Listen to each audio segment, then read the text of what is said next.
한 주간도 아브라함의 하나님, 이삭의 하나님, 야곱의 하나님 중에 아브라함의 하나님이 나의 하나님됨을 믿고 힘있게 사신 여러분, 주의 이름으로 환영합니다. 하나님의 집을 찾은 여러분들이 용기와 순종을 가지고 하나님 앞에서 미래를 꿈꾸며 복의 통로가 되는 기쁨을 삶의 자리에서 늘 체험하게 되시기를 간절히 바랍니다. 오늘 이번 주 수요일에 제 수요일, 다른 말로 이야기하면 회개하는 날, 제 수요일을 시작으로 사순절이 시작됩니다. 사순절 기간 동안에 사순절이라고 하는 건 넉사자에다 열순자 40일 동안입니다.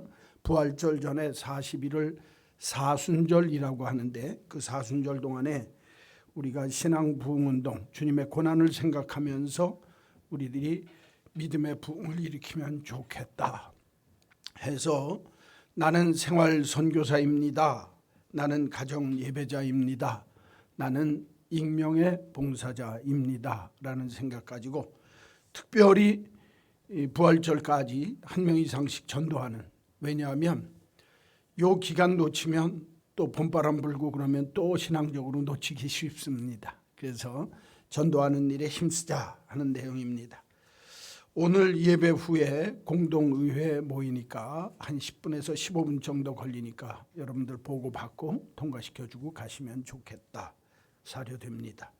임직자 교육 계속되는 것 기억하시고, 온 세대 기도회, 우리 전체 모든 세대들이 함께 기도하는 인터제너레이셔널 프레이어라고 그래서 온 세대 기도회 모임이 2월 25일 마지막 토요일 날 오전 6시에 있습니다. 자녀들과 함께 잘 참여하시면 좋겠다, 사례됩니다. 옆에 계시는 분하고 인사 한번 하실까요? 영혼이 따뜻한 사람이 됩시다.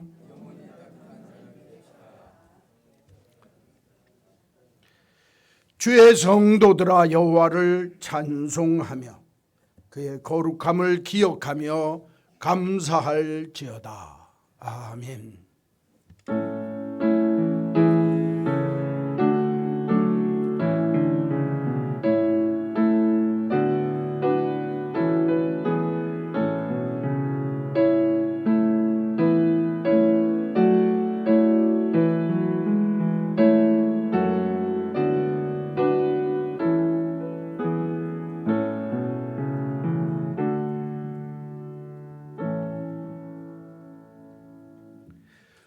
장 찬송 1절과 4절입니다.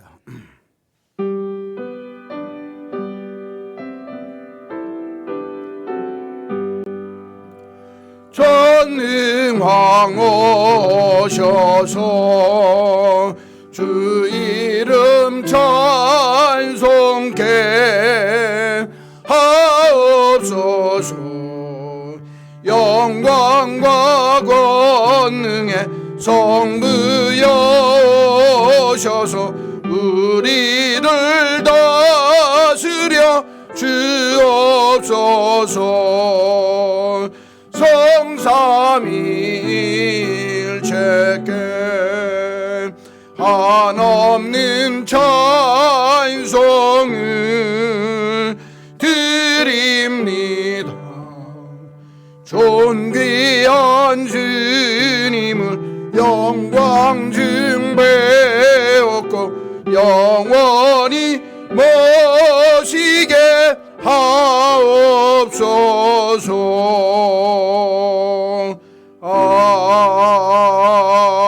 아멘. 참회의 기도를 함께 하겠습니다.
인자와 진실이 많은 하나님은 인자를 천대까지 베풀며 악과 과실과 죄를 용서하시느니라.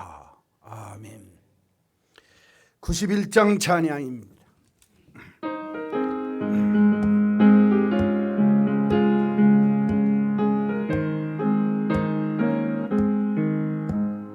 슬픈 마음 있는 사람 예수 이름 믿으면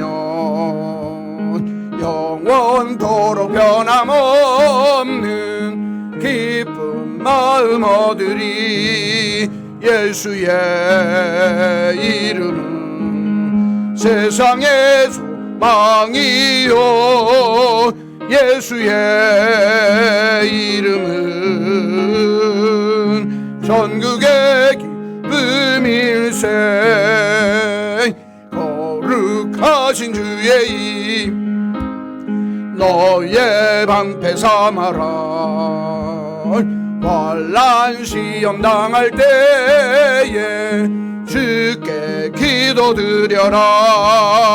예수의 이름은 세상의 소망이요 예수의 이름은 전국의 기쁨일세. 존귀하신 주의 이름 우리 방대도다. 주의 품에 안길 때에 기뻐 찬송 부르리. 예수의 이름은 세상의 소망이요 예수의 이름은 전국의 기쁨일세. 우리 갈 길 나간 후에 보좌 앞에 나가 왕의 왕께 경배하며 멸류관을 드리리. 예수의 이름은 세상의 소망이요 예수의 이름은 전국의 기쁨일세. 430장입니다.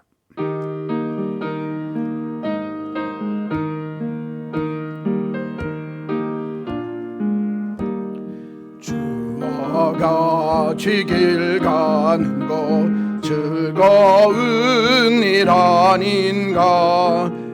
우리 주님 걸어가신 발자취를 밟겠네. 한 걸음 한 걸음 주 예수와 함께 날마다 날마다 우리 걸어. 어린아이 같은 우리 미련하고 약하나 주의 손에 이끌리어 생명길로 가겠네. 한 걸음 한 걸음 주 예수와 함께 날마다 날마다 우리 걸어가리. 꽃이 피는 들판이 험한 골짜기라도 주가 인도한 대로 주와 같이 가겠네. 한 걸음 한 걸음 주 예수와 날마다 날마다 우리 걸어가리. 예선지자의 녹같이 우리들도 전국에 들려오는 올라갈 때까지 주와 같이 걷겠네. 한 걸음 한 걸음 주 예수와 함께 날마다 날마다 우리 걸어가리.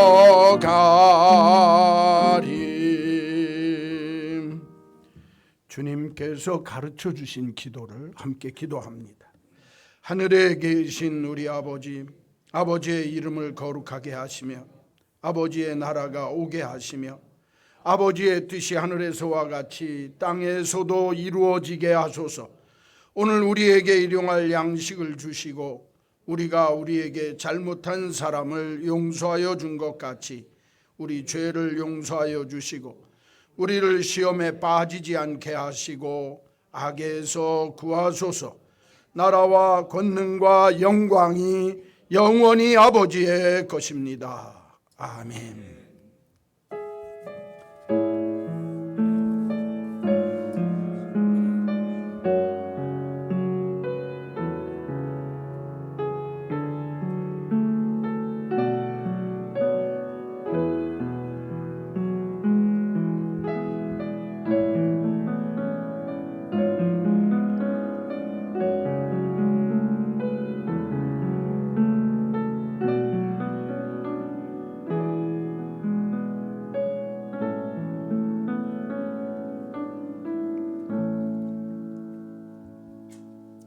우리 다 같이 주님의 말씀을 높이 드시고 주의 말씀은 내 발의 등이요 내 길의 빛이니이다. 아멘. 오늘 우리에게 주시는 하나님의 말씀은 출애굽기 3장 15절의 말씀입니다. 두 군데를 보시는데 먼저 출애굽기 말씀입니다. 하나님이 또 모세에게 이르시되 너는 이스라엘 자손에게 이같이 이르기를 너희 조상의 하나님 여호와 곧 아브라함의 하나님, 이삭의 하나님, 야곱의 하나님께서 나를 너희에게 보내셨다 하라. 이는 나의 영원한 이름이요 대대로 기억할 나의 칭훈이라. 아멘. 신약 성경에 있는 말씀 한 절 더 보시는데 갈라디아서 4장 28절의 말씀입니다. 형제들아 너희는 이삭과 같이 약속의 자녀니라. 아멘. 우리는 아브라함의 하나님, 이삭의 하나님, 야곱의 하나님 그 3대에 걸친 믿음의 선조들의 말씀을 듣고 있습니다. 오늘 말씀의 제목은 이삭의 하나님입니다. 그런데 오늘 선포할 이 이삭은 지난주에 말씀드린 아브라함과 전혀 다릅니다. 그리고 다음 주에 전해드릴 야곱하고도 비교가 되지를 않습니다. 만약에 아브라함이나 야곱의 일생을 영화로 만든다고 하면 수십 편의 영화를 만들고도 남을 수 있을 것입니다.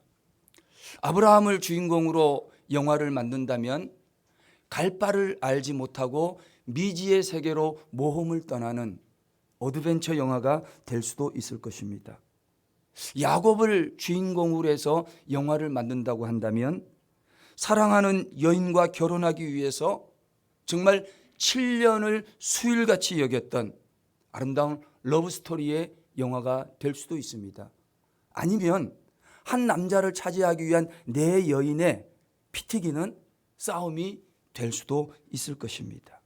그런데 여러분, 이삭은 영화로 만들려고 하면 별로 그닥 특별한 스토리가 없습니다. 그의 삶에는 내세울 만한 굵직굵직한 사건이 없습니다.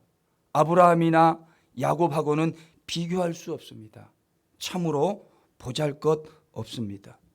그럼에도 불구하고 좀 전에 읽어드린 출애굽기 3장 15절 말씀에 의하면 아브라함의 하나님, 이삭의 하나님, 야곱의 하나님, 하나님께서 영원한 이름이라고 말씀하시고 대대로 기억할 칭호라고 했던 그 하나님의 영원한 이름 속에 이삭이라고 하는 이름을 가운데다가 박아 놓고 있다는 것입니다. 아무런 보잘것도 없고 아무런 특별한 사건도 없는 이 이삭이 위대한 신앙의 선배들이었던 아브라함과 그리고 야곱과 어깨를 동등히 하고 나란히 서 있다는 사실입니다. 여러분, 그렇다면 왜 이삭은 그리 보잘것없는데 성경은 이삭의 하나님, 하나님은 이삭의 하나님으로 불림받기를 원하고 있느냐 하는 겁니다. 여러분, 도대체 이삭의 하나님은 어떤 하나님이겠습니까? 그래서 오늘 말씀의 제목을 이삭의 하나님 이렇게 잡고 오늘 하나님의 말씀을 묵상하시고 주시는 은혜를 선포하려고 합니다. 첫째로, 이삭의 하나님은 평범한 사람에게도 은혜를 베풀어 주시는 하나님이십니다. 그 이삭의 하나님은 너무너무 평범해서 아무런 보잘것없지만 그렇게 평범한 사람에게도 은혜를 베풀어 주시는 하나님이라는 것입니다. 오늘 읽어드린 말씀 15절을 다시 한번 읽어드리면 중간에 이렇게 이야기를 합니다. 너희 조상의 하나님 여호와 곧 아브라함의 하나님, 이삭의 하나님, 야곱의 하나님께서 나를 너희에게 보내셨다 하라. 이는 나의 영원한 이름이요 대대로 기억할 나의 칭호다라는 겁니다. 여러분, 이 아브라함의 하나님, 이삭의 하나님, 야곱의 하나님, 아브라함, 이삭, 야곱을 이스라엘의 3대 족장이라고 이야기합니다. 지난주 살펴본 것 같이 아브라함은 하나님의 부르심을 받아서 위대한 결단을 한 결단의 사람입니다. 야곱은 태어나면서부터 형의 발 뒤꿈치를 잡고 태어나면서 팥죽 한 그릇으로 장자권을 빼앗고 아버지를 속이고 형을 속여서 모든 축복을 하나도 남김없이 싸그리 받아 누린 그런 사람입니다. 그런데 이삭은 전혀 다른 사람입니다. 앞서 말씀드린 것과 마찬가지로 이 두 사람 아브라함과 야곱과 비교해서 별로 내세울 것이 없습니다. 특별한 것이 없다는 겁니다. 또 다른 말로 이야기하면 평범하다. 지극히 평범하다는 거예요. 성경에 이 이스라엘의 3대 족장들에 대해서 말씀을 기록해 놓고 있을 때에 아브라함이나 야곱에 비해서 이삭에 대해서 기록한 말씀의 분량이 굉장히 작습니다. 여기저기 흩어져서 이 이삭의 이야기가 기록되어져 있기는 하지만 온전히 자기 자신 이삭의 이야기로만 성경이 기록된 데는 26장, 창세기 26장 한 군데밖에 없다는 것입니다. 나머지는 아버지 아브라함 이야기하면서 이삭 이야기 조금 하고, 나머지는 아들 야곱 이야기하면서 아버지 이야기 이삭을 조금 이야기했을 뿐입니다. 여기저기 양념같이 깍두기처럼 등장하고 있는 사람이 바로 이삭이라고 하는 것입니다. 그래서 저명한 성경학자였던 오스왈드 샌더스라는 사람은 이렇게 이삭을 평가합니다. 위대한 아버지 아브라함과 빼어난 아들 야곱 사이에 왜소화된 불운한 사람이다. 이해가 될 것 같아요. 오스왈드 샌더스라고 하는 이 사람이 하는 말이 이삭은 어떤 사람이냐? 위대한 아버지 아브라함과 빼어나고 탁월한 아들 야곱 사이에 왜소화된, 너무너무 축소화된 불운한 사람이라고 이야기합니다. 아버지는 위대합니다. 그 아들은 정말 뛰어나고 빼어납니다. 그런데 중간에 낀 이삭은 별 볼 일 없다는 거예요. 너무너무 별 볼 것이 없어서 왜소화된, 아주 지극히 작아진 불행한 사람, 불운한 사람이라고 이야기를 하는 것입니다. 이게 이삭에 대한 평가입니다. 화이트라고 하는 사람이 있습니다. R.E.O. 화이트라는 신학자가 있는데 그는 이렇게 이야기합니다. 이삭의 믿음은 이류 믿음이라고 할 수 있다. 아브라함이나 야곱에 비해서 이삭의 믿음을 살펴볼 때에 그 이삭의 믿음은 이류 믿음이다. 아브라함이나 야곱의 탁월함에 비교해 볼 때 이삭은 현저하게 그 믿음의 모습이 부족한 것처럼 보인다라는 의미입니다. 어쩌면 이 두 사람의 평가가 좀 극단적이고 과격한 해석일 수도 있습니다.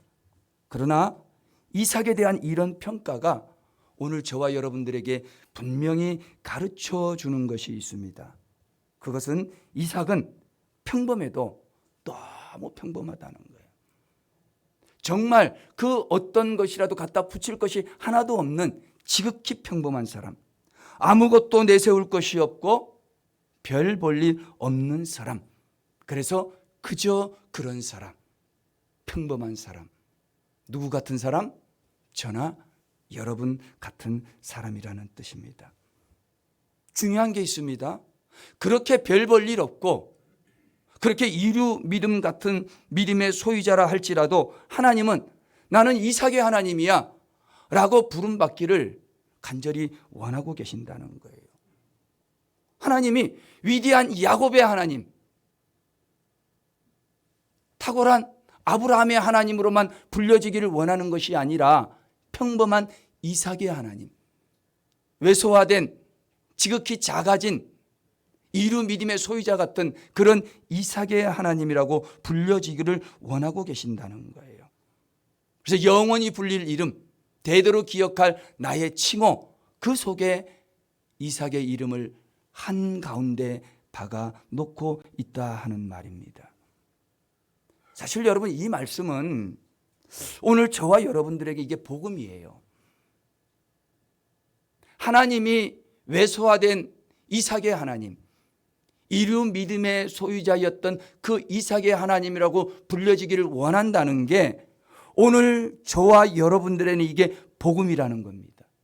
이 말씀이 너무너무 소중하고 이 시대를 살아가는 평범한 모든 사람들에게 소망을 주는 말씀이라는 겁니다. 왜 그렇습니까? 저나 여러분들이나 우리 대부분은 너무나 평범하기 때문입니다.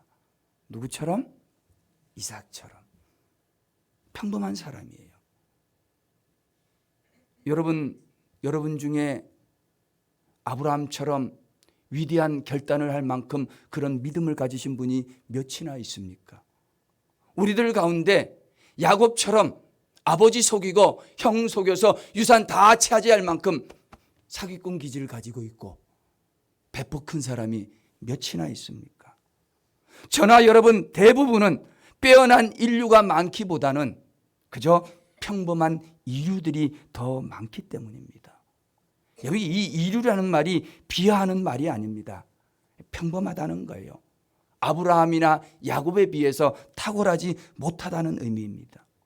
때문에 여러분, 우리는 여기에 계신 대부분의 사람들은 이삭처럼 평범한 사람들이라는 거예요.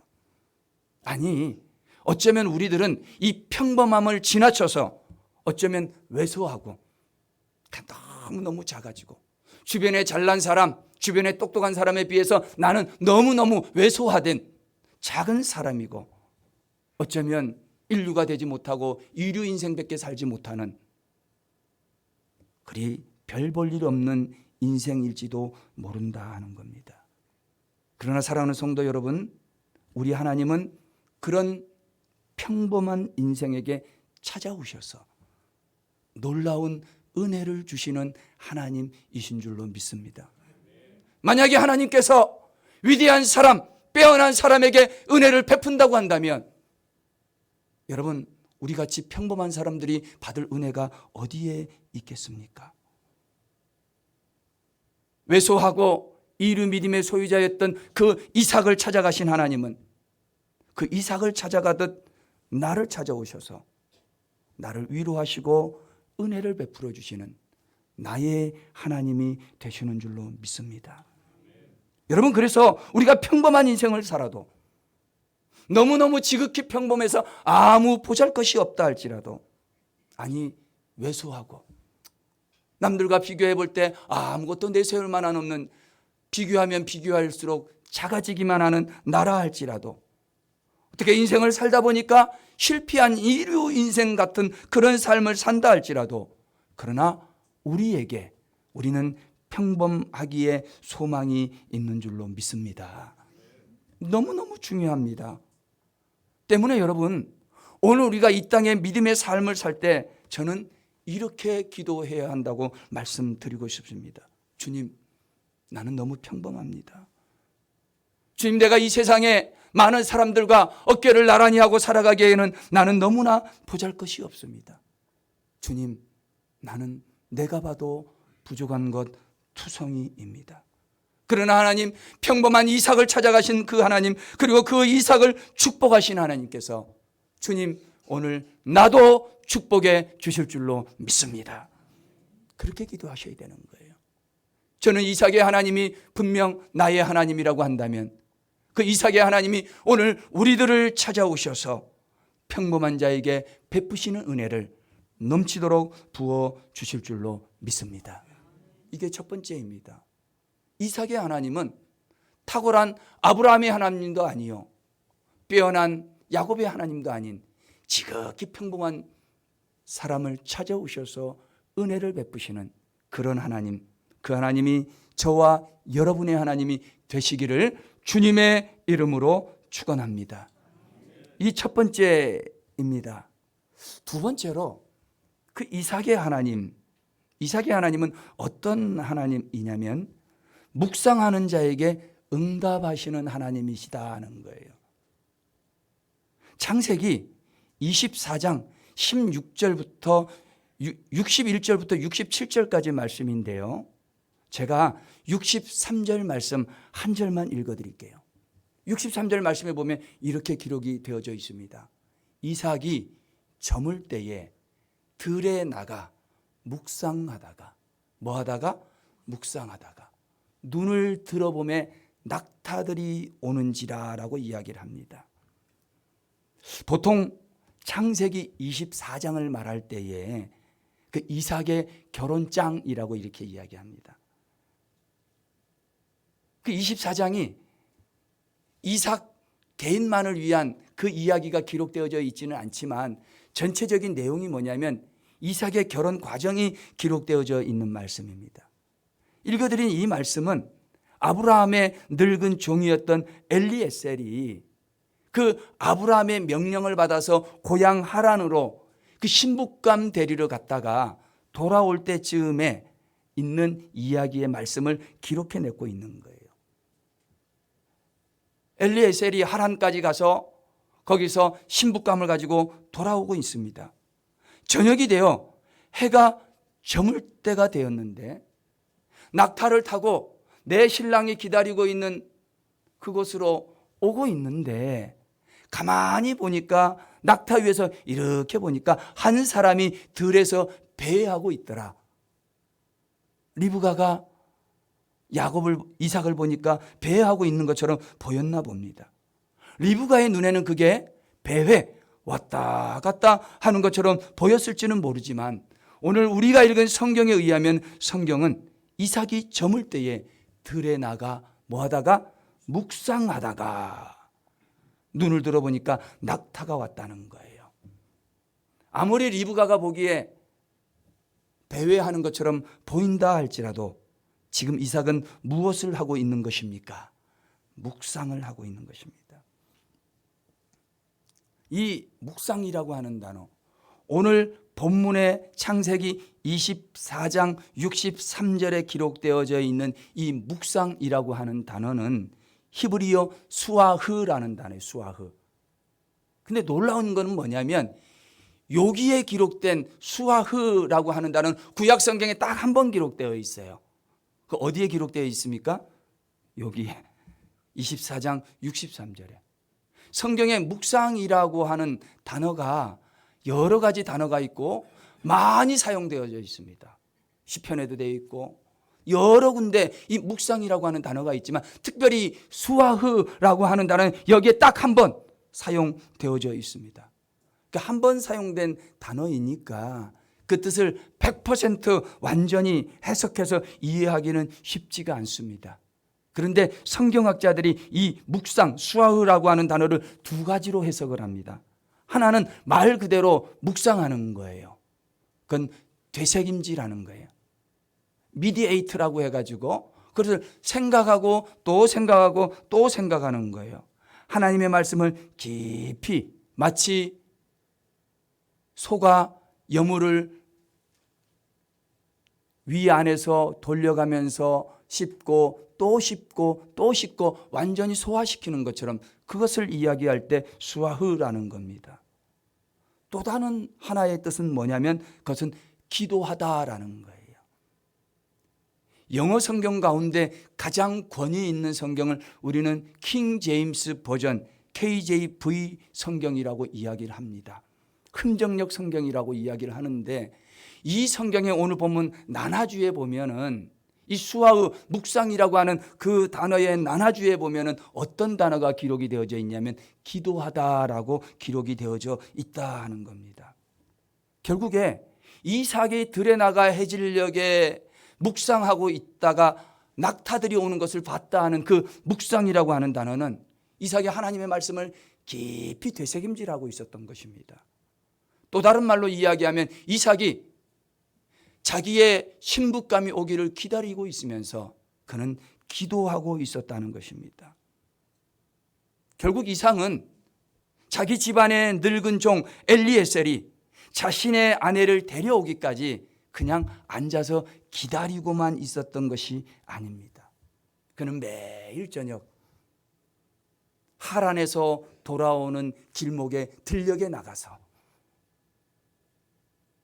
해질녘 붉은 석양 아래서 고개를 숙이며 하나님의 말씀, 내 아버지에게 주었던 그 약속의 말씀들을 책임지라고 또 책임지라고.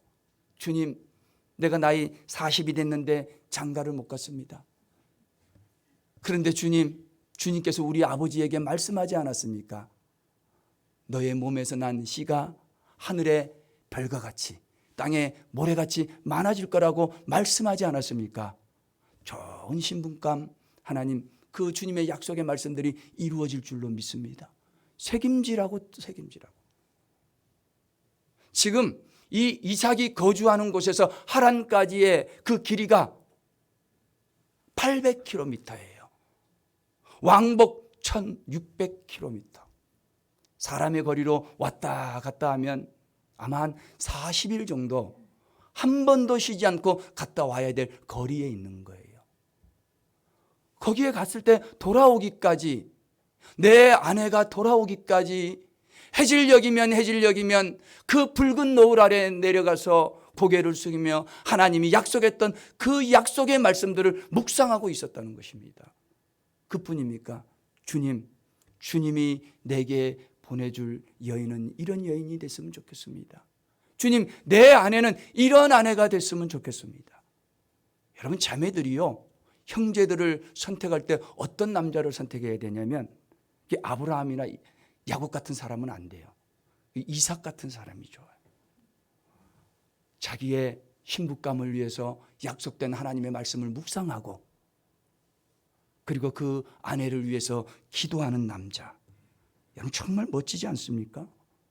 오늘 지금 이삭이 그러고 있었던 거예요.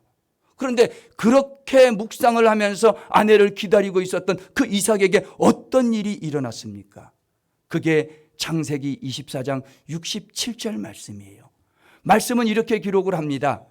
이삭이 리브가를 인도하여 그의 어머니 사라의 장막으로 들이고 그를 맞이하여 아내로 삼고 사랑하였으니 이삭이 그의 어머니를 장례한 후에 위로를 받았더라.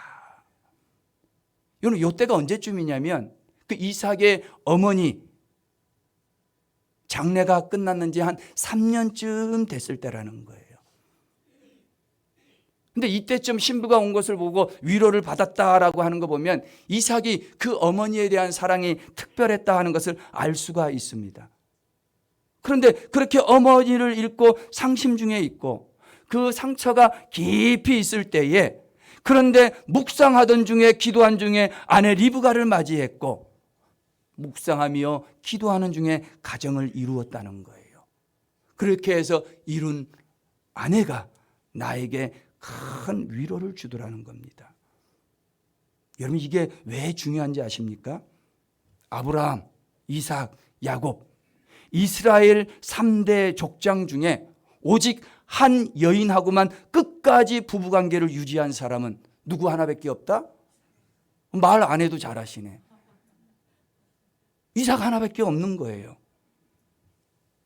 그 가정생활 중에 3대 족장 중에 가장 평안한 가정생활을 한 사람, 그게 바로 이삭이라는 겁니다. 여러분, 이게 그냥 이루어진 것이 아닙니다. 결혼을 위해서, 배우자를 위해서 묵상하고 기도했던 응답이라는 거예요. 여러분, 아브라함을 한번 보십시오. 사라하고 죽자 사자, 사랑한다 사랑한다 살았지만은 아들이 없으니까 하갈을 맞이하지 않았습니까? 첩으로. 그리고 그 안에 사라가 천국 가자, 죽은 다음에 죽자마자 어떻게 했습니까? 그두라라고 하는 첩을 넣어가지고 아들을 6이나, 참, 아들을 6이나 낳았다는 거예요. 야곱 한번 보세요. 야곱 아내만 넷이에요. 넷. 그 자식들이 맨날 싸우고 죽이고 살리고. 사랑하는 성도 여러분, 오늘 우리가 결혼을 위해서 기도하고 배우자를 위해서 기도하는 이유들이 바로 이런 데 있습니다. 오늘 우리가 왜 하나님의 말씀을 묵상하고 왜 하나님의 말씀을 향해가지고 기도해야 되는가? 그것은 하나님은 묵상하는 자에게 기도하시기 때문이다.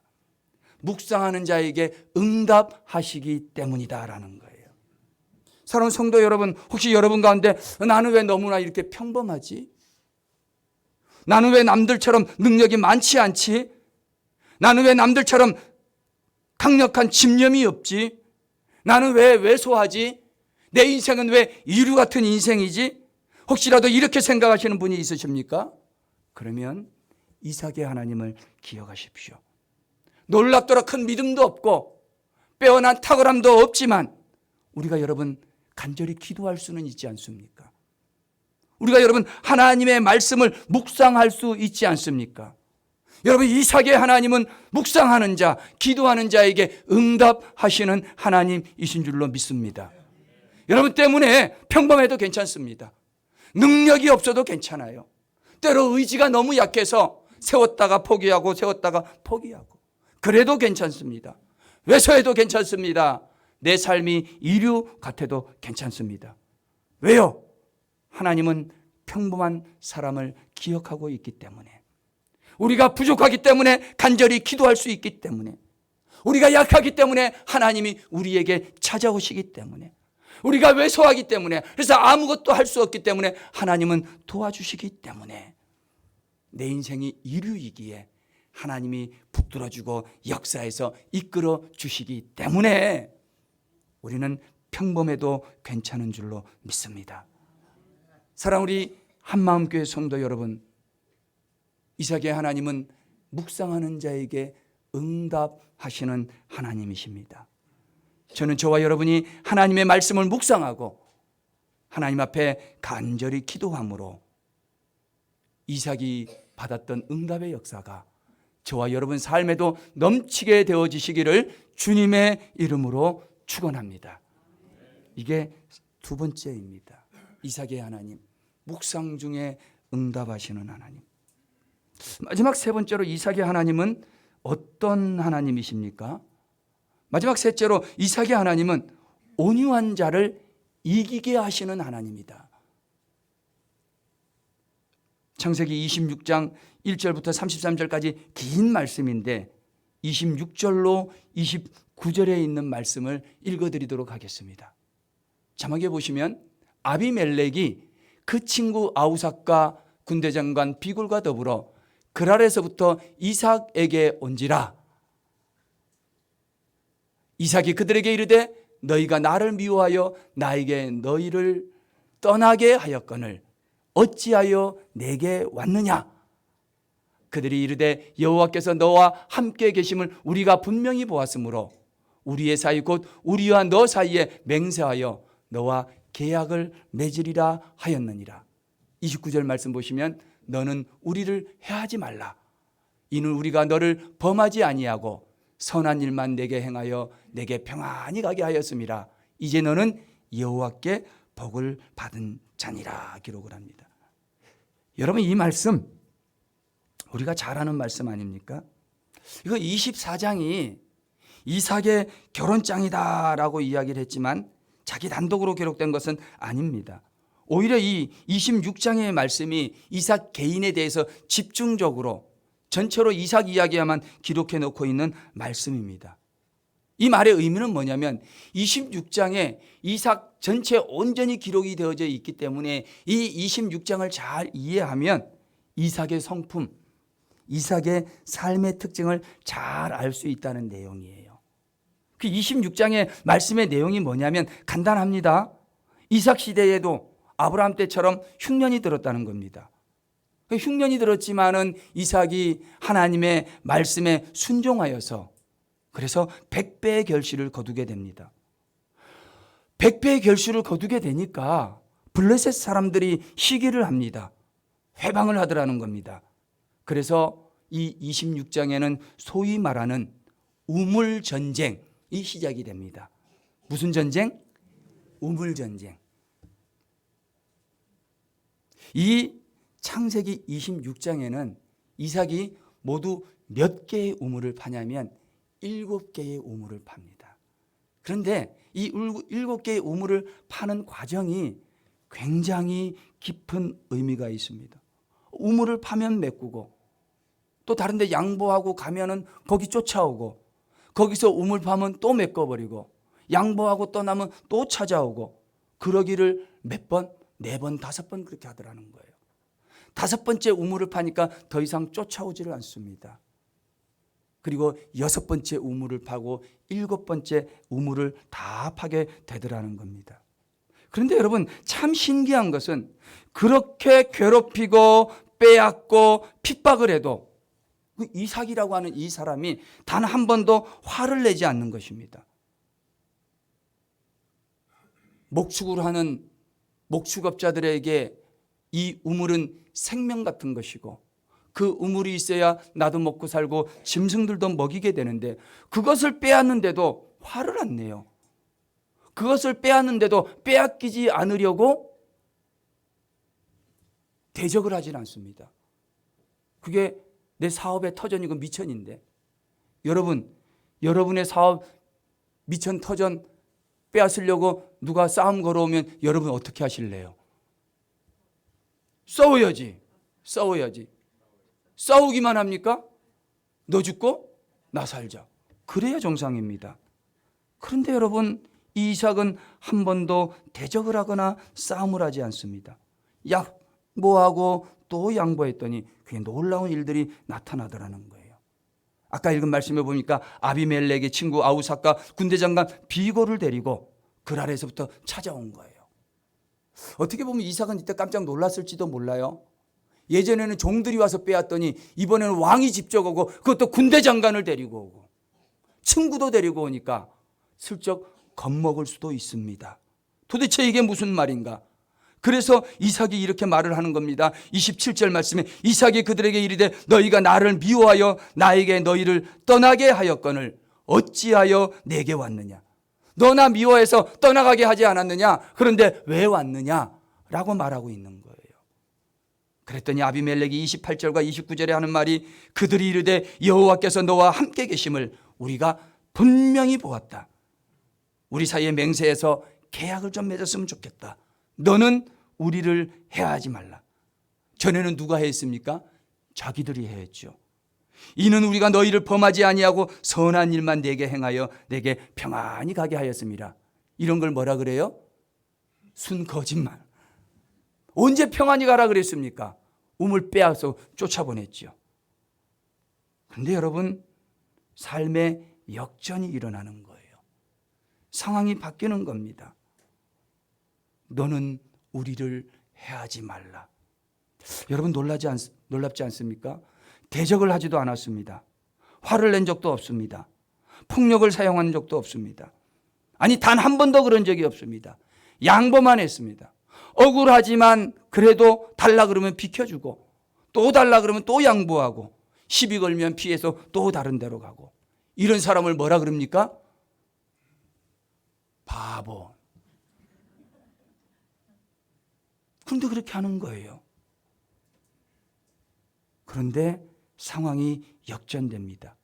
죽이겠다고 달려들 사람들이 이제는 살려달라 이야기하는 거예요.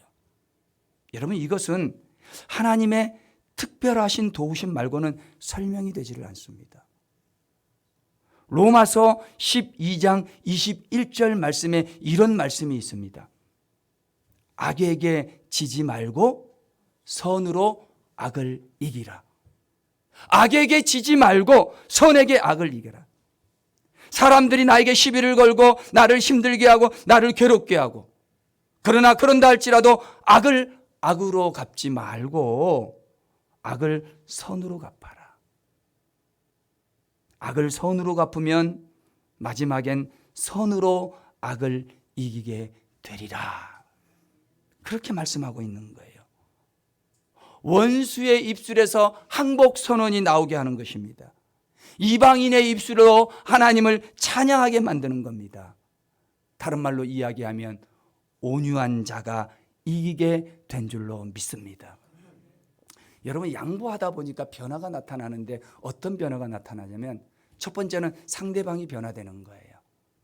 오늘 아비멜렉처럼 양보하다가 보니까 상대방만 변하는 것이 아니라 양보하다 보면 나도 변화되는데 어떻게 변화되는지 아십니까? 이삭이 7개의 우물을 팔 때는 처음에 2개는 아버지가 팠던 거 다시 판 거예요. 나중에 팔 때는 그가 생짜배기 땅에 가서 자기가 새롭게 땅을 파고 우물을 만듭니다. 가면 우물 파고 가면 우물 파고 가면 우물 파고. 그런데 5번째, 6번째 되면서 놀라운 변화들이 나타나는 거예요. 어떤 변화가 나타나는지 아십니까? 이삭이 우물을 파기 전에 먼저 제단을 쌓고 하나님 앞에 예배하더라는 거예요. 처음에는 그냥 양보만 하면 되는 줄 알았어요. 그냥 착하게 살면 되는 줄 알았어요. 그러나 그냥 착하게 그냥 양보만 하며 사는 것이 아니라 하나님께 예배하고 하나님 앞에 제단 쌓으면서, 주님, 내가 그래도 선으로 악을 이기겠습니다. 사람 상대하지 않고 하나님 상대하더라는 거예요. 그래서 악에게 지지 않고 선으로 악을 이기게 되더라는 겁니다. 여러분, 남들에게 양보하고 온유하게 살아가는 것이 바보 같아 보일지라도 그것은 선으로 악을 이기는 우리 예수님의 방법이라는 것입니다. 이 모든 것이 가능한 것이 바로 온유입니다. 온유함. 사람 안에 온유함이 있으니까 상대방을 변화시키고 나도 믿음 안에서 더 성숙하게 되더라는 거예요. 여러분, 이것이 이삭의 7 우물 사건을 통해서 우리에게 가르쳐 주시는 예수님의 성품이기도 합니다. 사랑하는 성도 여러분, 하나님은 온유한 자를 이기게 하실 줄로 믿습니다. 여러분, 혹시 사시면서 원수된 자들이 있습니까? 오늘 이 땅에 우리가 믿음 생활하는데 이유 없이 나를 괴롭히고 아무 연고 없이 나를 미워하고 때로는 나를 핍박하기까지 하던 그런 사람들이 있으십니까? 양보하십시오. 온유함을 잃지 마시길 바랍니다. 그 온유함이 악을 선으로 이기는 우리 예수님의 방법인 줄로 믿습니다. 이것이 이삭의 하나님, 온유한 자를 이기게 하시는 이삭의 하나님이신 줄로 믿습니다. 자, 이제 우리 이삭의 하나님 3가지를 다 살펴보았습니다. 이제 오늘 말씀의 결론을 맺으려고 합니다. 이삭은 지극히 평범한 인생이요, 왜소한 인생이요, 이류 인생이었습니다. 그가 어떻게 하나님의 영원한 이름, 대대로 기억할 칭호에 들어갈 수 있었겠습니까? 그 이유를 갈라디아서 4장 28절이 정확하게 설명해 줍니다. 갈라디아서 4장 28절 보면, 형제들아, 너희는 이삭과 같이 약속의 자녀니라. 여러분, 이 말씀이 2가지를 우리에게 가르쳐 줍니다. 이삭과 같이 약속의 자녀다. 누가 약속의 자녀입니까? 이삭이. 아까 말씀드린 대로 아브라함에게 약속했던 그 약속을 따라 태어났습니다. 그런데 형제들아 너희도 이삭과 같이 약속의 자녀라고 우리에게 이야기를 하고 있는 것입니다. 사랑하는 성도 여러분, 이삭이 약속의 자녀가 되어서 하나님의 약속 따라 하나님의 백성으로 태어나서 위대한 하나님의 이름 대대로 기억할 칭호에 자기의 이름을 명토박았던 것처럼 오늘 이 사실도 우리에게 중요합니다. 왜 중요합니까? 오늘 우리도, 저와 여러분도 예수 믿어 구원받고 이삭과 같이 약속의 자녀가 되었기 때문에 오늘 우리도 예수 믿어 구원받아 그리스도의 이름으로 이삭과 같이 약속의 자녀의 반열에 올랐다 하는 거예요. 예수님의 보혈로 거듭나서 이삭과 같이 약속의 자녀가 되었기 때문입니다. 그래서 하나님이 잘난 아브라함의 하나님, 똑똑한 야곱의 하나님일 뿐만이 아니라 바로 저와 여러분과 같이 약속의 자녀로 보잘것없지만 평범한 우리들의 하나님이 되었기 때문입니다. 사랑하는 성도 여러분, 이삭의 하나님이 저와 여러분의 하나님 되시기를 주님의 이름으로 축원합니다. 평범한 자에게 은혜 주시는 하나님, 묵상한 자에게 응답하시는 하나님, 온유한 자에게 이기게 하시는 이 하나님이 오늘 저와 여러분의 하나님 되시기를 주님의 이름으로 축원합니다. 하나님 아버지 고맙고 감사합니다. 이삭은 아무 별 볼 일 없는 평범한 인생이었지만 약속의 자녀가 되어 평범한 자에게 베풀어 주시는 은혜를 받고 살았고, 그가 하나님의 말씀을 묵상하고 기도함으로 응답을 받았으며 온유함으로 승리하는 이기는 삶을 살았던 것처럼 오늘 사랑하는 한마음교회 모든 성도들이 그 이삭의 하나님을 나의 하나님 삼고 살아 승리하는 축복의 인생들 되게 하여 주옵소서. 예수님의 이름으로 기도합니다. 아멘.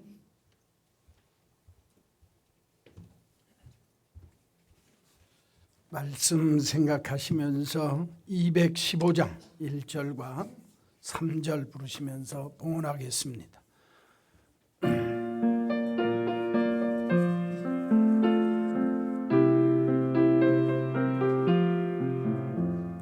내 죄 속해 주신 주께 힘과 정성 다하니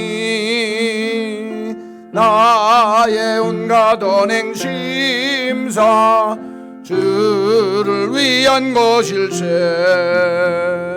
내게 있는 모든 것을 주를 위해 바치리. 내게 있는 모든 것을 주를 위해 바치리. 내가 주를 바라보니 나의 영혼 밝아져. 십자가를 지신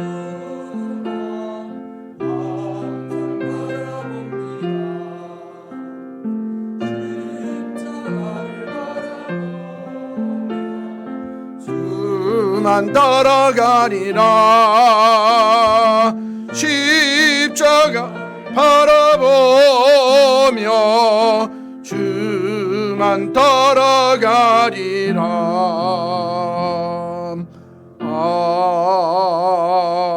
아멘.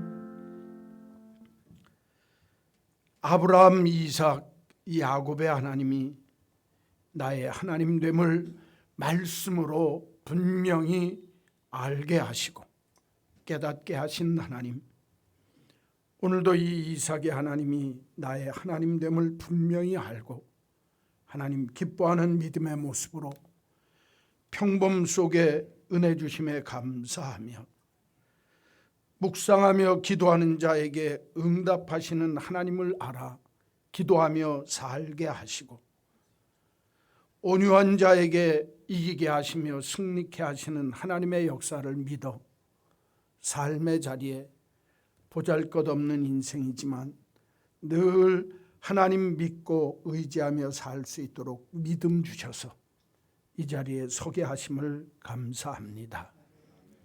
이제까지 산 것도 하나님의 은혜일진데 하나님께서 남은 우리의 모든 삶도 이삭처럼 평탄하게 길게 복되게 인도하여 주옵소서 하는 믿음 가지고 주님 앞에 귀한 예물을 구별하여 드립니다. 이삭에게 역사하셨던 하나님의 손에 행하신 일이 우리의 삶의 자리에 임하게 하여 주옵소서. 구별하여 드린 귀한 예물들을 주님이 흠양하시고 정직한 11조 찾아서 드리는 감사의 예물, 정성 다하는 주일 헌금이 주께 연락되기를 원합니다. 이 예물 흠양하셔 우리의 삶의 자리에 주의 성실하심을 베풀어 맛보게 하시는 좋은 은혜가 때마다 일마다 넘치게 하여 주옵소서. 하나님의 집에 심겼음에 감사하게 하시고 하나님의 뜰 안에서 번성하는 레바논의 백향목 의인의 종려나무 같은 축복의 인생이 우리들의 삶의 모습이 되도록 도우셔서 이제까지도 주님의 은혜로 살았을진데 늙어도 여전히 결실하게 하시고 진액은 풍족하게 하시며 빛은 청청하게 하셔서 이삭의 하나님이 나의 하나님으로 내 삶 속에 살아 이렇게 역사하셨습니다 라고 감사하며 고백하는 축복의 신앙인들이 되게 하여 주옵소서. 예수님의 이름으로 기도하옵나이다. 아멘.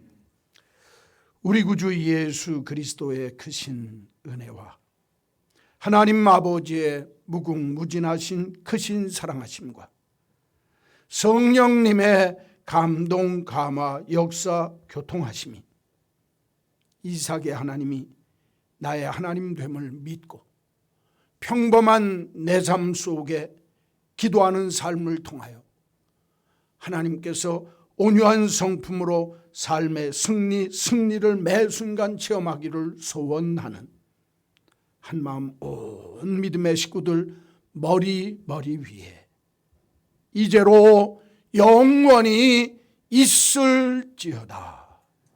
아멘.